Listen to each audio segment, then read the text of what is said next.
আসসালামু আলাইকুম স্যার। হ্যাঁ, ওয়ালাইকুম আসসালাম। কে তুই? স্যার আমার নাম জনি, আমি গ্রাম থেকে আইছি। হ্যাঁ, বুঝতে পারছি তোর নাম জনি, তুই গ্রাম থেকে আসছস। এইখানে কেন আসছিস? স্যার আমি বলতেছি, স্যার এটা পিঙ্কি ম্যাডামের বাসা না?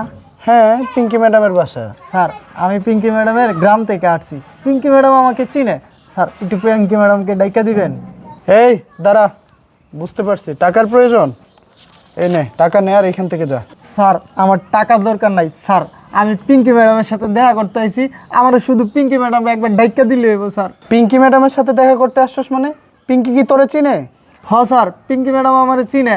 আপনি যে শুধু কন যে গ্রাম থেকে জনি আইছে, তাইলে পিঙ্কি ম্যাডাম আমার চিনবো। এই চুপ কর, আবার মিথ্যা কথা বলতেছস না? পিঙ্কি ম্যাডাম তোরে চিনে না? তোর অবস্থান দেখছস আর পিঙ্কি ম্যাডামের অবস্থান দেখছস? তোর মতো ব্যক্তি তো পিঙ্কি ম্যাডামের কাজের লোক হওয়ারও যোগ্যতা রাখে না। যা এখান থেকে যা। স্যার আপনার পায়ে পড়ি স্যার, আপনি খালি পিঙ্কি ম্যাডামরে যা কোন, তাইলে পিঙ্কি ম্যাডাম আমার চিনবো। আর পিঙ্কি ম্যাডাম যদি আমার না চিনে, আচ্ছা, আমি ওঠ, নিজে ওঠ। থেকে যাবো গা স্যার। পাঁচ আর ওঠ ওঠ। এইখানে দাঁড়ায় থাকবি, যদি না চিনে পরে তোরে বোঝামু। তো এখানে দাঁড়ায় থাকবি, ভিতরে ঢুকবি না, সাবধান। কোথা থেকে যে আসে সব। ভাবি, গ্রাম থেকে জনি নামে একটা ছেলে আসছে, সে নাকি আপনাকে চিনে, সে আপনার সাথে দেখা করতে চায়। আচ্ছা ঠিক আছে, তুমি আসতে বলো, বাকিটা আমি দেখতেছি। ঠিক আছে।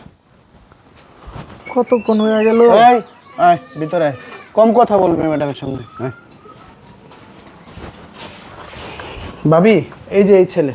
আরে জনি, তুই আসছিস? বস বস।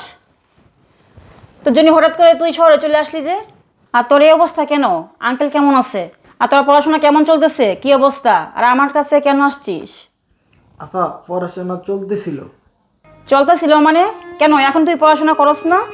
না আপা, এখন আর পড়াশোনা করি না। আর তুমি বলছো না তোমার কাছে কেন আসছি, তোমার কাছে আসছি অনেক বিপদে পড়া। এই বিপদে পড়ে আসছিস মানে? তোর কিসের বিপদ? আসলে কিসের বিপদ আব্বু, তোমাকে আমি বলতেছি। আব্বা তো মারা গেছে, 6 মাস হয়ে গেছে। আব্বা একটা লোন রেখে গেছিল, ওই লোনের জন্য আমাদের বাড়িঘর সব কিছু নিয়ে নিছে।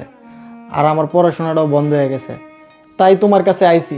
দুলাভাইয়ের তো অনেক বড় একটা কোম্পানি আছে, যদি কোম্পানিতে আমার একটা চাকরির ব্যবস্থা করে দিতা, তাইলে আপু আমার অনেক উপকার হইতো। আঙ্কেল মারা গেছে? অথচ আমি শুনিই নাই।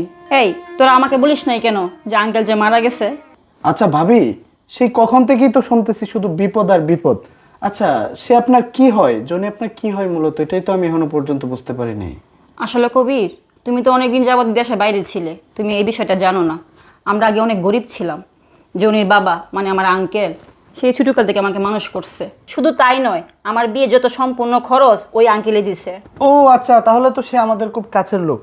আচ্ছা ভাই, আমি আসলে তোমারে চিনতে পারি নাই, আমার ভুল হয়ে গেছে, আমাকে মাফ করে দাও। আমি তোমার সাথে এরকম ব্যবহার করাটা উচিত হয় নাই। আচ্ছা যাই হোক ভাবি, ভাই আসলে কিন্তু অবশ্যই ভাইকে বলবা তাকে যেন কালকের ভিতরে যে কোনো একটা চাকরি দেয়। আর তার এই গেটআপে তো শহরে থাকতে পারবা না তুমি। চলো আগে তোমার জন্য কিছু কিনে নিয়ে আসি, শপিং করে তোমার ড্রেস আপটা আগে চেঞ্জ করি, পরে ইনশাল্লাহ কালকে ব্যবস্থা হয়ে যাবে। চলো ভাবি, আমি ওরে নিয়ে যাচ্ছি। আচ্ছা ঠিক আছে।